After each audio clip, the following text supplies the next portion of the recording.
Tous les matins,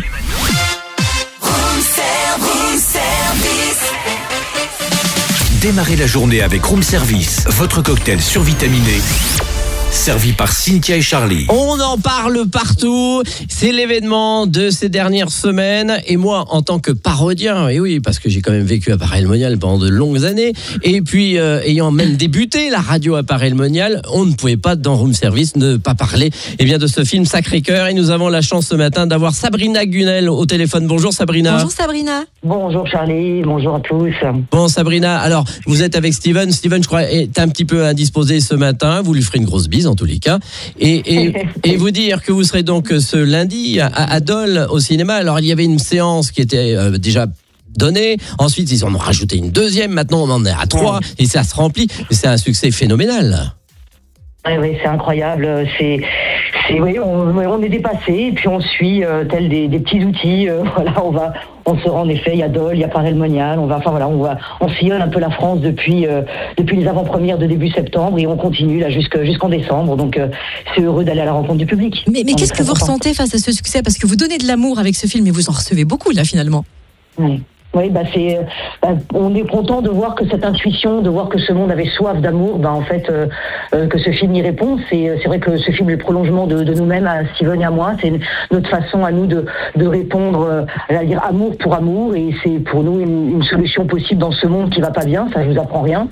Donc c'est beau de voir que ce film rejoint les gens, que les gens, le premier miracle, c'est qu'à la fin du film, les gens restent un peu assis dans leur fauteuil, se tournent vers leurs voisins, limite ils vont prendre un café derrière pour discuter alors qu'ils se connaissent pas, donc ça crée du lien, ça crée du contact et voilà, c'est les gens repartent avec le cœur un peu tout brûlant, donc c'est chouette, c'est une mission accomplie pour nous évidemment. Alors lequel des deux connaissez Paray-le-Monial? En fait, ça vient de moi en premier. J'ai eu cette chance il y a très longtemps d'y être emmenée et c'est vrai que j'ai découvert tout un monde. Mais en fait, c'est en relisant notre histoire, on se rend compte qu'il était là depuis le début, en fait, tout simplement. Et c'est vrai que ça a été le premier lieu lorsqu'on s'est rencontré avec Steven. Un mois plus tard, je l'ai emmené à Paray. C'était quand même le seul lieu chrétien, moi, que je connaissais, alors que lui avait sillonné toute la France, pardon. Et donc, ça a été comme quoi même notre histoire d'amour est ancrée dans ce lieu et dans ce cœur de Jésus depuis le début. Et qu'on ne le voyait pas. Voilà, un petit peu comme si on avait des écailles devant les yeux et qu'en août 2023, quand on a écouté justement le témoignage du Père Marot et d'Alicia, qui sont d'ailleurs dans le film, et de voir cette salvadorienne qui parle du Sacré-Cœur partout dans le monde, en France également, mais partout dans le monde, et qui nous dit « vous avez oublié ça en route », en nous montrant cette sauvegarde, en nous parlant justement de ce message de Paray qui est terriblement d'actualité, on s'est dit mais en effet, il faut en parler, c'est méconnu. Les gens, la plupart du temps, quand on leur parle de Sacré-Cœur, au mieux, ils vous parlent de Montmartre.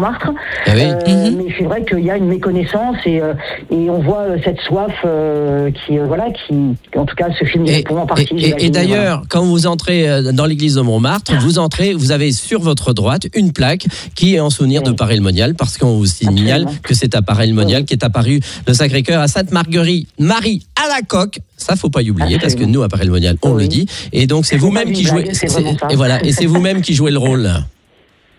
Ah non, moi je joue la Sainte Vierge, voilà. Ah, la Sainte Vierge, voilà, oui, c'est la Sainte Vierge. Je ne joue pas Marguerite Marie, voilà. Bon. J'ai cet honneur de pouvoir faire ça. Et alors, parce que c'est mon métier premier aussi. Ah oui, d'accord. Est-ce qu'on peut quand même repitcher un petit peu l'histoire de ce documentaire ?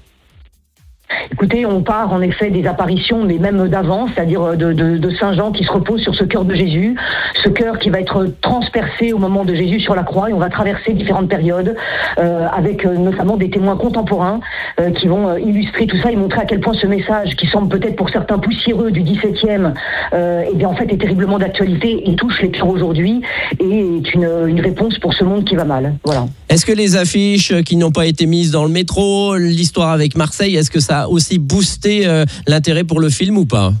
Alors ça a permis à des gens qui n'auraient jamais entendu parler du film, en effet, d'en entendre parler. C'est surtout le bouche-oreille, je pense, qui fait que ce film fonctionne, parce que les gens ressortent en effet en ayant envie d'amener leurs amis, leur famille, des gens même plus loin.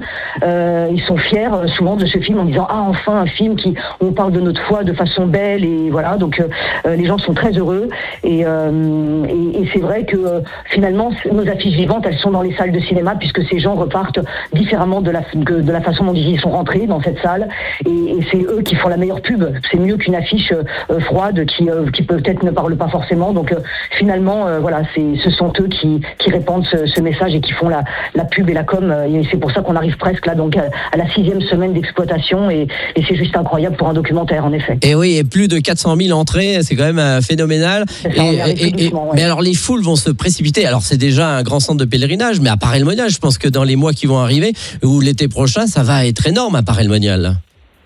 J'en sais rien. En tout cas, un des fruits qu'on a eu d'un des prêtres de Paray-le-Monial et puis même de Bretagne et d'ailleurs, qui n'a rien à voir, c'est que il se retrouve avec des kilomètres des kilomètres. Non, j'exagère. Pardon, je deviens un peu marseillaise. En tout cas, pas mal de queues de personnes qui viennent se confesser alors qu'ils ne l'ont pas fait depuis 20, 30 ou 40 ans.